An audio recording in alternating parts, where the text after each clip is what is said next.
If it moves, it's going to change.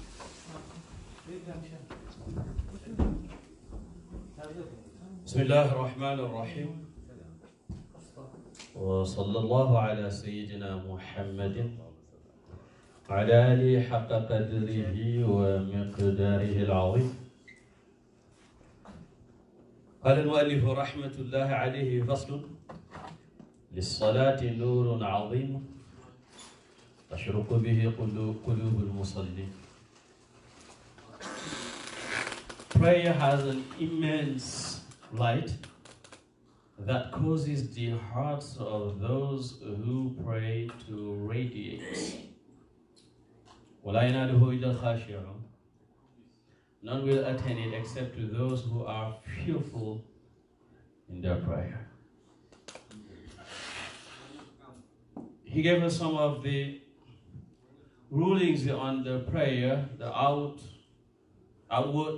rulings, and now he's giving us some of the most important rulings, which are the inward rulings. Can you please listen? Thank you. He said, لِلصَّلَاةِ نُورٌ عَظِيمٌ تَشْرُقُ بِهِ قُلُوبُ الْمُصَلِّينَ. Prayer has an immense light that causes the hearts of those who pray to radiate.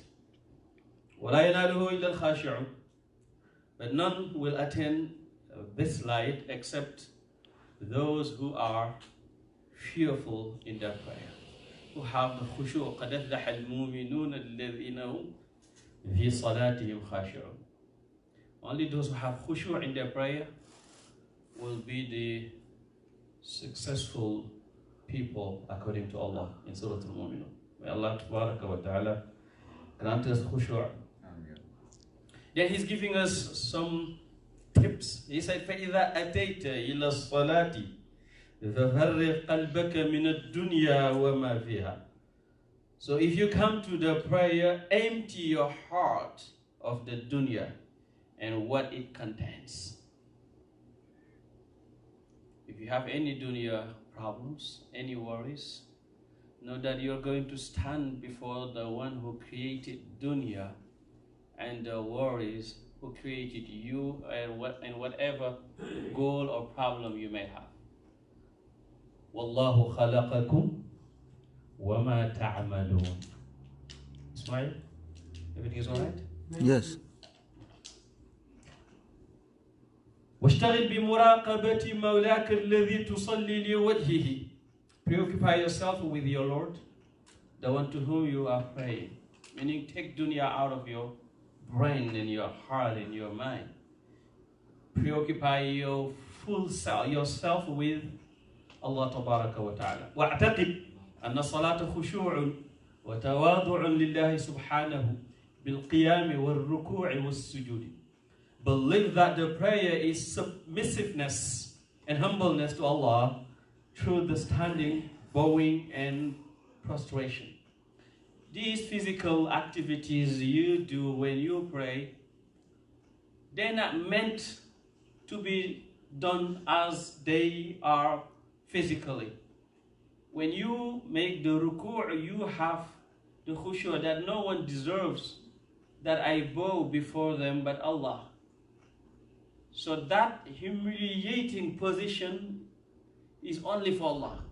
So as you do it, have that in your heart, because sometimes we have the habit to do the prayer to the extent the prayer now becomes a routine. We do the activities, we make sure the ruku' is good, the sujood is good, but the ruh of the salah itself is not there. Because ibadah is a body, but the sincerity and the khushu' and the hudur in ibadah is the ruh of that body. Without that ruh, the ibadah is dead.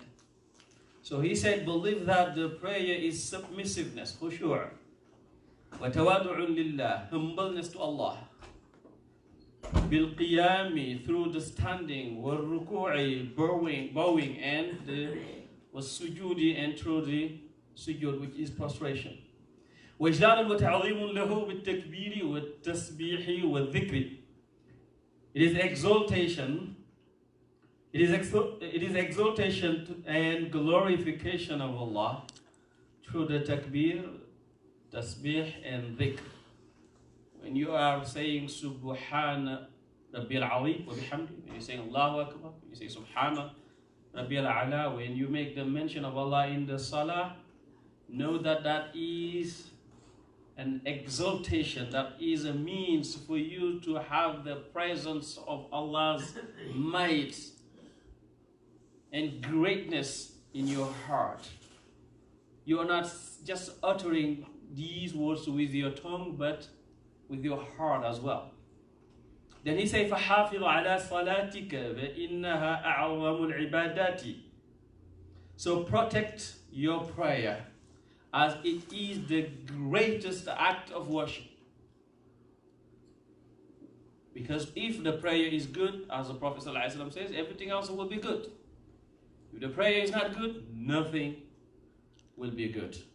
So we need to protect our prayers. Then he said, وَلَا تَتْرُكِ الشَّيْطَانَ يَلْعَبُ بِقَلْبِكَ وَيُشْغِلُكَ عَنْ صَلَاتِكَ. Do not allow the shaitan to play with your heart and distract you from the prayer. حَتَّى يَطْمِسَ قَلْبَكَ وَيَحْرِمَكَ مِنْ لَذَّةِ أَنْوَارِ الصَّلَاةِ. To the point that your heart is blind. Here, then in Hatayat Misa Qalbuka, your heart is blind. So it's either Shaitan causes your heart to blind, or you let yourself, you let Shaitan play with your heart until your heart becomes blind. So he said, do not let Shaitan play with your heart and distract you from the prayer to the point that your heart is blind and you are prevented from experiencing the pleasures of the light of the prayer.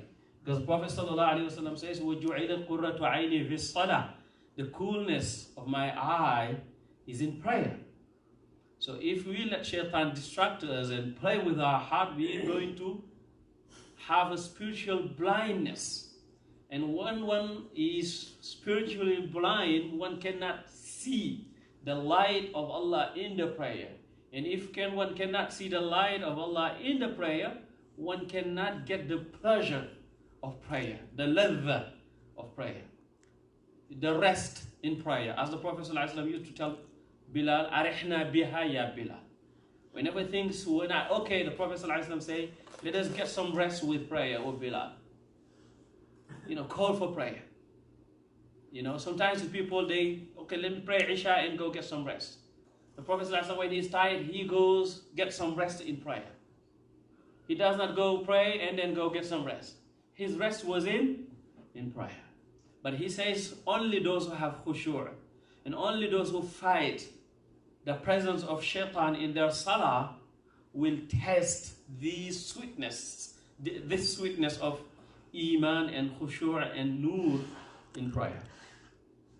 Then he says, فَعَلَيْكَ بِدَوَامِ الْخُشُوعِ فَإِنَّهَا تَنْهَى عَنِ الْفَحْشَاءِ وَالْمُنْكَرِ بِسَبَبِ الْخُشُوعِ فِيهَا. You must maintain khushu' during the prayer, as the prayer prevents fool and evil action because of that submissiveness. And then he says, فَاسْتَعِنْ بِاللَّهِ إِنَّهُ خَيْرٌ مُسْتَعَانٍ. He's telling you that no matter what you do, you are not able to do it by yourself. So seek assistance from Allah. And He is the best assister. You see, when we say, إِيَّاكَ نَعْبُدُ, what do we say? وَإِيَّاكَ نَسْتَعِينُ. Only you we worship. But without Him helping us, we cannot even do the worship. And from you only we seek help and assistance. What's the time? Then he says, فَصْلُ لِلصَّلَاةِ الْمَفْرُوضَةِ سَبْعَةُ أَحْوَالٍ مُرَتَّبَةٍ تؤدي عليها أربعة من على الوجوب وثلاثة على الاستحباب. The obligatory prayer has 7 ordered ways that it can be, okay, so it's to adda عليها, that it can be performed, It is obligatory to keep 4 of them in order and recommended to keep 3 in order. You say every single obligatory prayer has these 7 orderly ways of being performed. 4 of them, he say 3 of them are obligatory, and 4 of them are recommended. Meaning, if you do not do the 3 orderly ways, your salah will not be valid. Then he say, فَالَّتِي عَلَى الْوُجُوبِ أَوَّلُهَا الْقِيَامُ بِغَيْرِ اسْتِنَادٍ ثُمَّ الْقِيَامُ بِاسْتِنَادٍ ثُمَّ الْجُلُوسُ بِغَيْرِ اسْتِنَادٍ ثُمَّ الْجُلُوسُ بِاسْتِنَادٍ. Excuse me. 4 of them are obligatory and 3 of them are recommended. And the 4 of them, he says, standing without leaning on anything. The first thing to do is to stand in prayer without leaning. If you are able to stand without leaning and you lean, then your prayer is not valid. Number 2 is standing while leaning on something. That means if you cannot stand without leaning, before you go sit down, lean on something. And then he said, number 3, sitting without leaning on anything. If you cannot stand without leaning, you cannot stand leaning, then sit without leaning. Then if you can't sit while leaning on something, it is obligatory to maintain order between these 4. فالترتيب بين هذه الأربعة على الوجوب. إذا قدر على حالة منها وصلى بحالة دونها بطل صلاته. If one is able to pray in one way and prays in a subsequent way, then his prayer is invalid. Let's say I can pray standing without leaning, and I pray sitting. And he's talking about the obligatory prayers. I can pray standing, and I on purpose pray sitting, my prayer is invalid. If I cannot pray standing without leaning, I pray then leaning, if that is my obligation, that is my farḍ. If I can that, my farḍ is to sit without leaning. If I can, then my farḍ is to sit leaning. If I do not respect these 4 orders, then my prayer is invalid, he said. Then he said, وَالثَّلَاثَةُ الَّتِي عَلَى الْإِسْتِحْبَابِ هِيَ أَنْ يُصَلِّيَ الْعَاجِزُ عن هذه الثلاثة المذكورة على جنبه الأيمن ثم على الأيسر ثم على ظهره فإن خالف في الثلاثة لم يبطل صلاته. The 3 that are recommended to keep in order for the one who is unable to pray in one of the 4 aforementioned fashions. If one cannot pray standing, cannot pray standing without leaning, he cannot pray standing leaning, he cannot pray sitting without leaning, he cannot pray sitting leaning, then these 3 things, to do them in order, these things that are coming together, to do them in order are just recommended. If you don't respect them, your prayer is still valid, but you did something that is makruh. So he said the 3 that are recommended to keep in order for the one who is unable to pray in one of the 4 aforementioned fashions.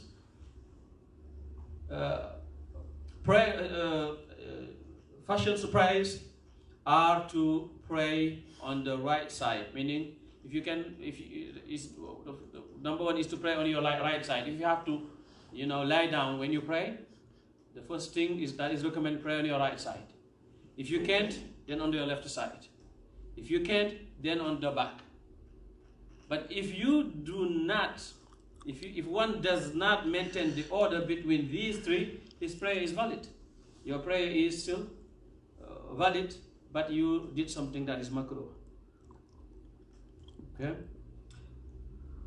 والاستناد الذي تبطل به صلاة القادر على تركه هو الذي يسقط بسقوطه وإن كان لا يسقط بسقوطه فهو مكروه. He said the leaning that would invalidate, actually he did not say the 3 ones, these 3 to not to respect them is makruh. What he said is makruh is here.